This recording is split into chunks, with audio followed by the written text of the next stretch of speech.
On today's That Park Place news countdown, governments of the world approve the merger of the world's largest game developer with the world's largest game publisher. Disney brings back one of their best perks with an asterisk. You can now pre-order a killer robot. And Universal Studios goes Orwellian for your fun day at the park. All that on today's That Park Place.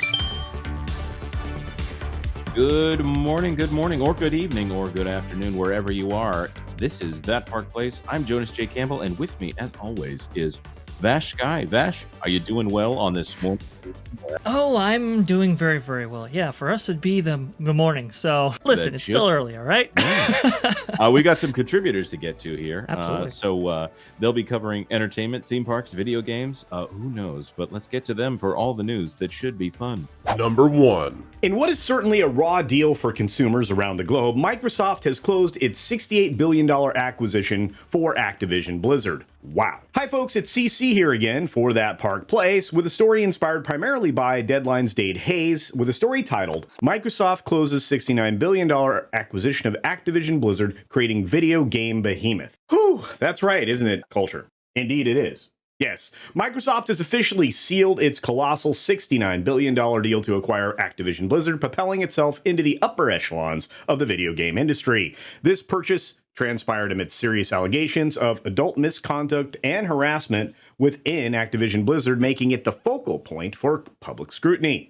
This successful acquisition is reassuring for the media dealmakers because they were worried about regulatory shifts in recent times, particularly with the FTC and the FCC. In a disappointing move, the UK's top competition watchdog signals its approval for the deal just a few hours before it actually closed. Snarkily, Microsoft expressed its gratitude for the thorough review and decision and emphasized that its collaboration will be a global boon for gamers and the gaming industry as a whole. Honestly, they basically eliminated any major player, any type of competition, which hardly will help gamers in any way. The one ray of sunshine here, of course, for gamers anyway, is that the former deadbeat CEO Bobby Kotick is officially gone as of January 1st, 2024. So just a couple months away. That's a small amount of solace indeed, but it's something. Was it a good idea for this deal to actually proceed? Is it possible that it will be eventually unraveled? Will gaming now only be limited to the 3 mainstream producers for all of the big titles?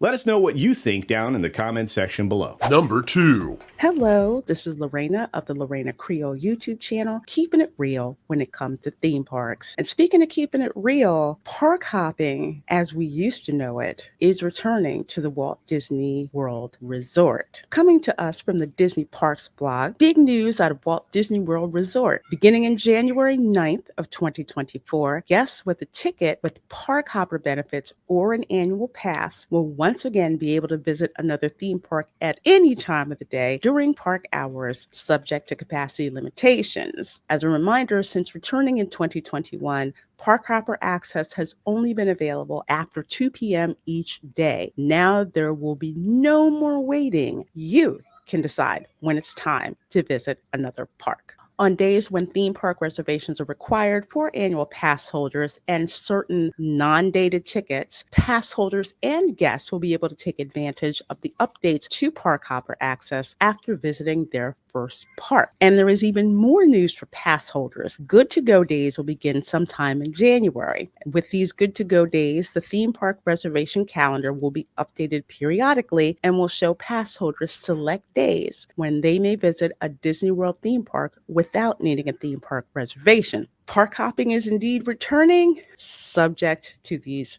restrictions. Is this something you feel would appeal to you? Do you think this is something that will bring people back to the Disney parks? Let us know in the comments. Number 3. Hi everybody, Tommy Tables here, and I think one of the basic fundamental maxims of life is that anything can be improved with the addition of fire. You know, oftentimes it seems as though we're not just walking, but hurriedly sprinting towards our own demise as a species. You might recall a particular robotic dog that was created by Boston Dynamics. You know, that sort of weird, like headless, lumpy camel thing that was running around and whatnot. Anyway, this other company called Terminator looked at that and thought, you know what could improve that robotic dog? Adding a flamethrower. Yes, that's right. So apparently this isn't the actual Boston company called Unitree, the Go 1 quadruped robot, which is smaller and lighter. But at any rate, though, this company specializes in flamethrowers, which I guess is a thing. And then so anyway, they've decided to add a flamethrower on top of this robotic dog, and the stats are pretty horrifying. It is a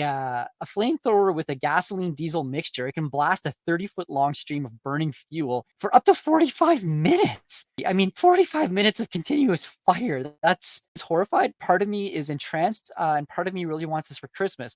What about you guys? Do you want this? Let us know your thoughts down below. Number 4. Hello there, Vash Sky here with our next story, this time from Walt Disney World News Today. This one is interesting or terrifying, depending on where you're coming from. Photo validation facial recognition scanners have entered a testing phase at Universal's Islands of Adventure at Universal Orlando Resort. The scanners are only used at select turnstiles at the moment as part of this technical rehearsal and remain, as it says, in a testing phase, meaning that they're only available on a limited and unscheduled basis. What the article intimates here is that it's a alternative way of actually identifying users coming in with obviously their ticket in hand. This is fascinating because this is the first time that we've actually seen this implemented in a theme park setting from what I recall. Now, this is also a contentious issue, as Six Flags knows about, as they lost a $35 million class action lawsuit by incorporating biometric data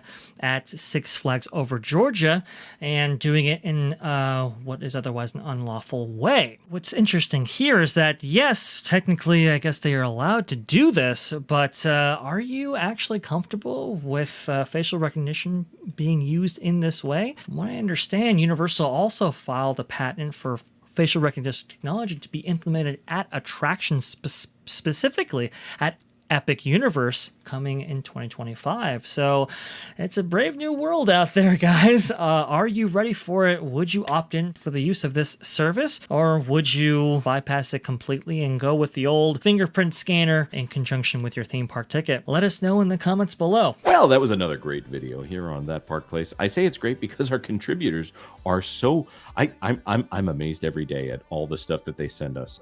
Not kidding. Culture Casino asked me if he could expand the length of his videos. His information density is so much that I don't think I want to do that to him. It'd be an incredible treat for the audience. But that being said, thank you so much to everyone who stuck around this long.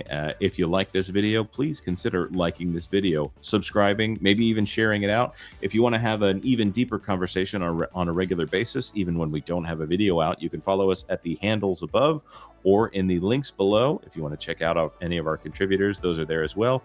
And come back tomorrow. Actually, come back later today for all the news that should be fun. Thanks for watching That Park Place News.